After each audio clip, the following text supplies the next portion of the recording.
नमस्कार, the news now के let's talk के आज के अंक में आप सभी का स्वागत कर रहे हैं। मैं हूं बिंदिया और मैं हूं आपके साथ रजत वोहरा। और आज हम लेट्स टॉक में बात करने जा रहे हैं बार्स के लाइसेंसेस की। जी हां, आप सही सुन रहे हैं, बार्स के लाइसेंस के रिन्यू होने के लिए एक खबर जो आज के हमारे द न्यूज नाउ के अखबार में भी छपी हुई है। इसको लेकर के क्या है सरकार की नीति और क्या प्रशासन चाहता है आखिरकार जम्मू कश्मीर में शराब के लिकर के ठेके को लेकर, और उसके बाद अब बार्स के लाइसेंस के रिन्यूअल को लेकर के। रजत जी, काफ़ी समय से लगातार जो हमने एक बड़ी पॉलिसी, जो न्यू एक्साइज पॉलिसी आई, उसमें हमने देखा लीकर शॉप्स जो हैं कई नए लोगों को मिली हैं। पुराने लोगों ने काफ़ी लंबी एजिटेशन की कोशिश की कि पुरानी पॉलिसी ही चले, क्योंकि पहले से ही उनके लाइसेंसेस 5 साल के लिए रिन्यूड थे। बट अल्टीमेटली सरकार ने अपनी की और नए लीकर लाइसेंसेस जो हैं वो इशू किए। अब हम देख रहे हैं जगह जगह पर लीकर शॉप जो खुली हैं, कई जगहों पर विरोध भी हुआ, पर अल्टीमेटली अब एक बार फिर से ट्रैक पर आना चीजें जो हैं वो शुरू हुई थी। ये देखा गया कि ये जो लिकर शॉप्स अब के खुली हैं, ये ज्यादातर रेजिडेंशियल इलाकों में खुली है, रिहायशी इलाकों में खुली है, जिसका वहां के रहने वाले लोगों ने बहुत ज्यादा विरोध किया, बहुत ज्यादा प्रोटेस्ट किया। हमने कई सारी खबरें की, हमने खुद भी किया कि तालाब तिल्लो के एरिया में हो, या फिर हमने पांच तीर्थी के एरिया में देखा। इसके अलावा कई सारे ऐसे इलाके थे जहां पर मंदिर कई जगहों पर पास थे, या कई ऐसी जगहें थी जहां पर लोगों ने। न्यू प्लॉट का एक ऐसा इलाका है जो कि जहां पर मंदिर के बिल्कुल नजदीक एक और नया लिकर शॉप खुला। बिल्कुल ऐसा हुआ है, और इसी की वजह से लगातार रिजेंटमेंट भी शो की जा रही थी, ना सिर्फ लीकर ट्रेडर्स द्वारा कि ये एक गलत पॉलिसी लाई गई है, जगह जगह पर दुकानें खुल रही हैं, बट लोगों ने काफी रिजेंटमेंट जताई, जिसकी वजह से लोग अभी भी इस नई एक्साइज पॉलिसी को सवालिया निशान के से देख रहे हैं कि किस तरह से ये जो है जम्मू की काया पलटेगी, और किस तरह से जो है हम नशे की क्या ऐसी चीजें जो है वो और बढ़ाने की पॉलिसी है सरकार की, या कम करने की पॉलिसी है। और सबसे बड़ी बात जो है, जो लोगों को खलती है, वो ये है रजत की कहीं ना कहीं अगर देखा जाए कि केंद्र में जो सरकार है, गुजरात मॉड्यूल को लेकर के वो काम करना शुरू हुई थी, और गुजरात में बैन किया गया है लिकर को, और उसी मॉड्यूल के तहत जब आप जम्मू कश्मीर में काम करना शुरू करते हैं तो आप ऐसी बैन ना करके आप उस चीज को और बढ़ावा दे रहे हैं। एक तरफ आप कहते हैं कि आप नकारात्मकता को हटाना चाहते हैं जम्मू कश्मीर से, लोगों को सही राह पर पॉजिटिव एटीट्यूड के साथ आना चाहते हैं, युवाओं को आगे बढ़ाना चाहते हैं। तो क्या युवाओं को आगे बढ़ाने के लिए लिकर लाइसेंसेस का बढ़ाना जरूरी था? बिल्कुल, मुझे लगता है कि इसके दो एस्पेक्ट हैं। एक चीज़ ये कि पहले हमने जब पुरानी पॉलिसी थी उसमें ये होता था कि कोई भी व्यक्ति जो लाइसेंस लेना चाहता है वो एक मेमोरेंडम देता था, वो अपनी एक कंसेंट देता था कि मैं कोई भी गवर्नमेंट जॉब के लिए अप्लाई नहीं करूंगा, और उसको उसके लिए स्ट्रगल करनी पड़ती थी। फिर वो दुकान सेटअप करता था, सब कुछ करता था, और अल्टीमेटली फिर वो दुकान चलती थी, घर उसका चलता था। दूसरी तरफ हम देखते हैं कि वो अब पूरी तरह से कई सारे लोग बेरोजगार हो चुके हैं। वो अब गवर्नमेंट जॉब भी उन्होंने पहले से नहीं अप्लाई किया, ना ही उन्होंने कोई जॉब के लिए अप्लाई किया। दूसरी तरफ सरकार के ऑब्जेक्टिव जो नई पॉलिसी के हम पढ़ते हैं 5 साल ऑब्जेक्टिव, तो सबसे बड़ा ऑब्जेक्टिव उनका ये है कि हम डिस्करेज करना चाहते हैं लोगों को कि वो जो लीकर की कंजप्शन है, अल्कोहल की कंजप्शन है, वो कम से कम करे। पर दूसरी तरफ जब हम देख रहे हैं पिछला जो ट्रेंड हमें देखने को मिला है वो काफ़ी ज़्यादा है। पर आज जो एक नई डेवलपमेंट हुई है बार्स को लेकर, वो भी कहीं ना कहीं अब लोगों के जहन में ये सवाल आ गया है कि लीकर के बाद क्या अब बार को टारगेट तो नहीं किया जा रहा, क्या बार के नए तरीके से लाइसेंस तो नहीं बनेंगे, या बार के जो लाइसेंसेस पहले लोगों के पास थे उनसे लेकर किसी और को तो नहीं दिए जाएंगे। ये बड़ा सवाल बन गया। कहीं ना कहीं एक असमंजस की स्थिति जरूर है होटेलियर्स के लिए खास तौर पर, क्योंकि जम्मू में आप देखेंगे कि tourism sector is considered to be the backbone of finance and revenue generation here. But the thing is कि अगर आप टूरिज्म की बात करते हैं, एक तरफ आप टूरिज्म बढ़ा रहे हैं, एक तरफ लोग वापस से जम्मू कश्मीर की ओर रुख कर रहे हैं, और वापस पर्यटक हमारे यहाँ आ रहे शुरू हो गया। बिल्कुल। और जैसे जैसे पर्यटक यहाँ आ रहे हैं तो होटल्स की जो डिमांड होती है एक बार की, वो सबसे बड़ी प्रेफरेंस लेकर के टूरिस्ट यहाँ पर आते हैं, क्योंकि फॉरेन टूरिस्ट आपके पास यहाँ बहुत ज्यादा होता है। और जब आपके पास बार्स यहाँ नहीं होंगे या किसी तरह की पाबंदी बार्स के ऊपर होटल्स के अंदर लगाई जाएगी तो कहीं ना कहीं होटलियर्स की परेशानी जरूर बढ़ने वाली है। बिल्कुल बढ़ने वाली है, क्योंकि हमने देखा कल करीबन 250 के आसपास जो बार्स हैं वो पूरी तरह से बंद कर दी गई। ऐसा नहीं है कि सडन ये ऑर्डर निकाला गया है, सडन एक फैसला लिया गया है। काफी समय से इन लोगों को कहा जा रहा था, हालांकि कुछ बार एसोसिएशन के कई सारे मेंबर्स ने कहा है कि अभी हमें जो है वो रिटर्न में कोई इस तरह का ऑर्डर नहीं आया था, बट वर्बली हमें कहा गया था कि आप रिन्यू करवाने के लिए लाइसेंसेस तेजी जो है प्रक्रिया अपनी जो है उसमें तेजी लाइए। बट ऐसा देखा गया है, जो एडमिनिस्ट्रेशन का ऑफिशियल वर्जन जो आया है हमारे पास उन्होंने साफ तौर पर कहा है कि अभी तक ये पूरे डॉक्यूमेंटेशन पूरी तरह से करने में, नो ऑब्जेक्शन सर्टिफिकेट लेने में, जिसमें करीबन 21 डिपार्टमेंट से इनको कहा गया है कि आपको नो ऑब्जेक्शन सर्टिफिकेट लेना है इस बार को खोलने के लिए, कॉन्टिन्यूशन के लिए, तो वो प्रोसेस जो है वो इनके द्वारा कंप्लीट नहीं किया गया था, जिसकी वजह से फाइनली कल जो है ये फैसला लिया गया कि एक फॉर द टाइम पीरियड करीबन शायद 1 महीने के आसपास का समय अभी हाल ही में इनको दिया गया है, शायद वो बढ़ा भी दिया जाए, पर उसके बीच में आपको इन सारे डिपार्टमेंट से नो ऑब्जेक्शन सर्टिफिकेट भी लेना है और उसी में आपको फिर से एक बारी अप्लाई करना है कि आपको जो लाइसेंस है वो रिन्यू आपको हो जाए। बिल्कुल, और इस रिन्यूअल के चलते एक तो रजत 2 पहलू इसमें आते हैं। सबसे पहला पहलू ये आता है कि जो होटेलियर्स बार चला रहे थे उन लोगों के लिए ये खासी दिक्कत हो सकती है, क्योंकि इस समय कोरोना काल के टाइम पे जबकि कोर्ट में काम बहुत कम हो रहा है, strength of employees in high court is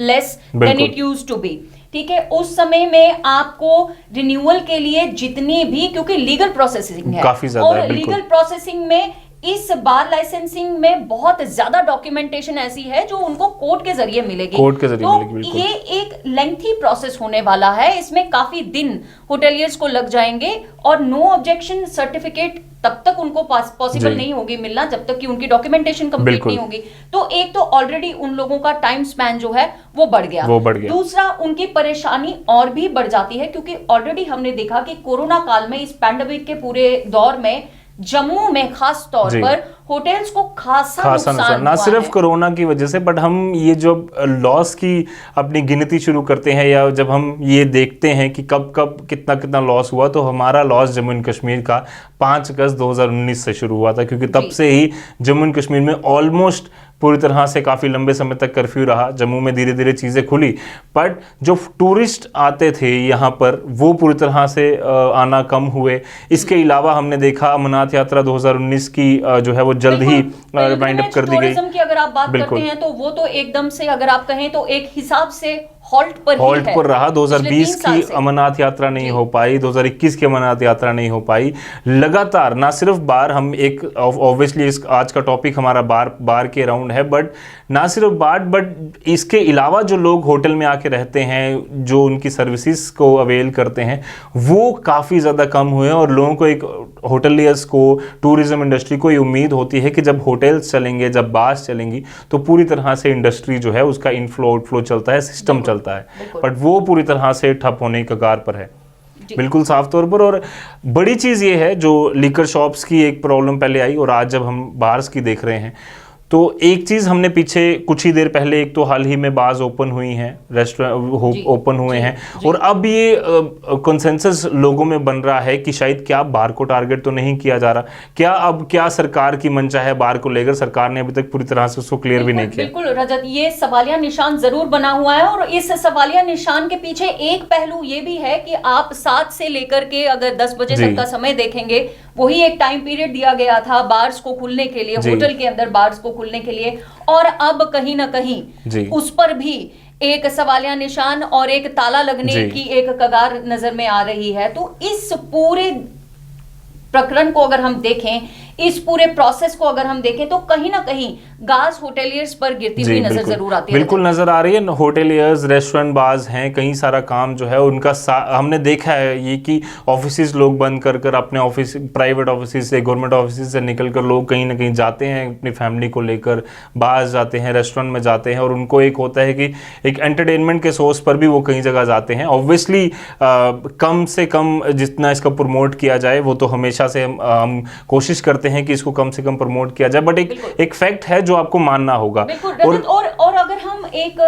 practical approach के साथ भी अगर हम देखें, अगर हमें अपनी यूनियन टेरिटरी को अब आगे बढ़ाना है तो विकास का एक ही सीधा जरिया है हमारे पास, वो है टूरिज्म। और टूरिज्म सीधे तौर पर, चाहे वो पिलग्रिमेज टूरिज्म है या वो नॉर्मल टूरिज्म है, हमारा पर्यटक है, वो सीधे तौर पर जुड़ा हुआ है हमारे होटल्स के साथ में। और अगर कहीं ना कहीं होटल्स को अपने लाइसेंसेस के लिए रिन्यूअल में टाइम वेस्ट करना पड़ेगा तो कहीं ना कहीं होटेलियर्स को दिक्कत होगी और होटेलियर्स कहीं ना कहीं प्रोटेस्ट करने पर जरूर मजबूर हो जाएंगे। प्रोटेस्ट करने पर, और जिसका हमने देखा पहले जितनी भी पॉलिसीज हमारे सामने आई हैं, एक्साइज पॉलिसी की अगर हम बात करें तो लंबा प्रोटेस्ट, छोटा भी नहीं लंबा प्रोटेस्ट, चाहे वो गवर्नर हाउस से लेकर प्रेस क्लब की बात करें, अलग अलग एसोसिएशंस ने अपनी तरफ से मेमोरेंडम सरकार तक पहुंचाए कि ये हमें, अगर आप इसमें बदलाव करते हैं तो शायद जम्मू कश्मीर के लोगों को फायदा होगा। तो ये सारी अजम्पशंस लोगों की अब बन रही हैं कि क्या बाज़ को भी अब कहीं ना क्या एक बार फिर से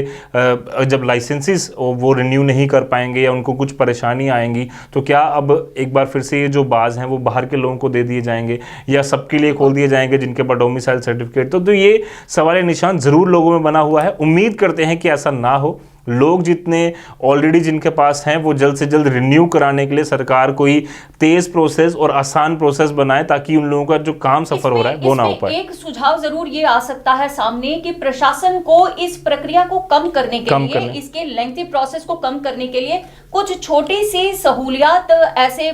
लाइसेंसेस के लिए देनी चाहिए रिन्यूअल के लिए, ताकि उनको, जैसे हम मोबाइल मैजिस्ट्रेट्स की बात करते हैं, अगर मोबाइल मैजिस्ट्रेट्स कर दिए जाएं, कॉर्नर्स ऐसे कुछ बना दिए जाएं जहां पर लीगल प्रोसीडिंग्स जो है आपकी लीगल प्रोसेसिंग जो है इसके डॉक्यूमेंटेशन के लिए, वो उन लोगों को एक ऐसे थोड़े वन स्टॉप सेंटर पे मिल जाए या वैसा कुछ सेंटर पर मिले, एक ऐसे कॉर्नर पर मिले जो लोगों के लिए पहुंच से बाहर ना हो, जो इजीली अप्रोचेबल हो। बिल्कुल, और ये किया जा सकता है। 20 डिपार्टमेंट हैं, आप 20 लाइन डिपार्टमेंट्स को एक साथ कुछ ऐसा सिस्टम बना दीजिए कि वो जल्द से जल्द इजीली इंटरनेट का इस्तेमाल कर वो जो है इन सारे नो ऑब्जेक्शन सर्टिफिकेट्स ले पाएं और तेजी से उनका प्रोसेस कम से कम चल पाए। देखिए, बड़े होटेलियर्स जितने भी हैं हमारे यहाँ पर, जो नामी होटल्स हैं, उन लोगों को शायद ये रिन्यूअल करने में उतना ज्यादा टाइम ना लगे क्योंकि उनकी लीगल प्रोसेसिंग ऑलरेडी बहुत ज्यादा ऑथोरिटेटिव होती है और बहुत ज्यादा ऑथेंटिकेटेड भी होती है, तो they might not take such a long period to complete all this renewal exercise. But ये एक सवालिया निशान उन होटल वालों के लिए हो सकता है जिन्होंने नए नए होटल्स खोले हैं और खास तौर पर जिनके नए नए बार्स खुले हुए हैं, जिनके रिन्यूअल बार्स अभी अभी पिछले कुछ समय में ही हुए हैं, तो उन लोगों के लिए ये लीगल प्रोसेसिंग को ईज करना प्रशासन की जिम्मेदारी जरूर बनेगी। बिल्कुल, ये होना भी चाहिए और उम्मीद करते हैं कि ऐसा हो, सरकार इजी वे आउट निकाले। जब हम सरकार हमेशा बात करती है कि ईज ऑफ डूइंग बिजनेस, तो ईज ऑफ डूइंग बिजनेस में सबसे बड़ी चीज़ ये आती है कि आप कितना आसान करते हैं उस व्यक्ति के लिए कि आप सरकारी फॉर्मेलिटी जो है वो आसानी से वो कंप्लीट कर पाए। वो बिजनेस खोलने तक के लिए और उसको चलाने तक के लिए जो सरकारी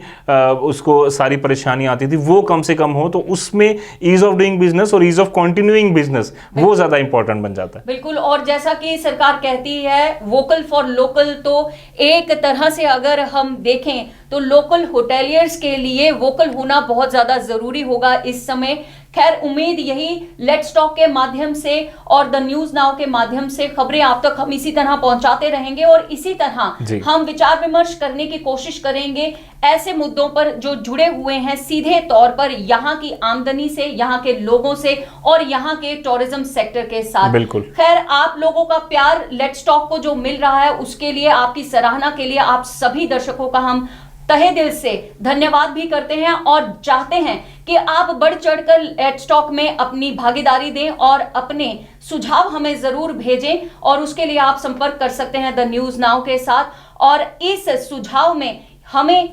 यहाँ के टॉपिक्स के लिए सुझाव देना ना भूलें। लेट्स टॉक के आज के संस्करण के लिए हमें दीजिए इजाजत। जय हिंद।